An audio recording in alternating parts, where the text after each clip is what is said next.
Hello. So I wanted to take a moment to offer some leadership advice in the form of a reminder that it is completely normal and natural for leaders to make mistakes.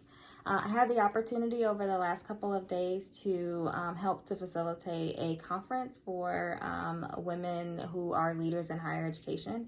And over and over again, I would get questions for advice that at their core really felt like some variation of how can I do one, two, three without ever making a mistake or being perceived as problematic or having to have any follow-up conversation or accountability. I just want to get it right. Now, of course, no one said that.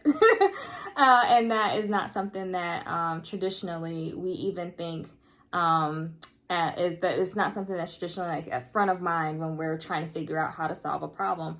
But at the end of the day, when it comes to human interaction, when it comes to being a leader, and particularly the topic that I was presenting on, which was intersectionality, specifically diversity and inclusion, a lot of times what people are trying to avoid is saying or doing anything that will give someone the impression that they don't have it all together. And so first of all, I completely understand that perspective because in our society now, you can say one thing and then, that's the end of your career.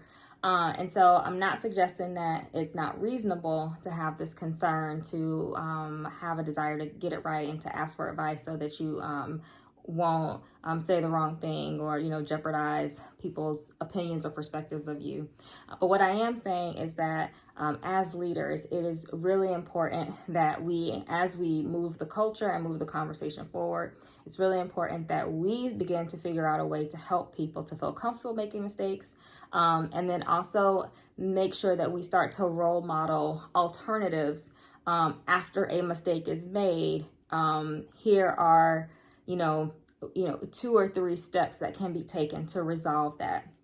We also need to start differentiating between legitimate mistakes versus patterns of behavior, very clear indications of poor character, because right now everything is getting lumped in together and that's not helpful. And so instead of having aspiring leaders who are working through mistakes and learning and growing and getting better and stronger and feeling comfortable, also allowing their subordinates to make mistakes, we are instead pushing forward a generation of leaders who will expect perfection from themselves and require perfection from anyone who works with them. And that's just not healthy, and that's not going to create the kind of lasting work environments that any of us want to be in. So just wanted to offer that little reminder that mistakes are normal, and it's incumbent upon leaders to model the way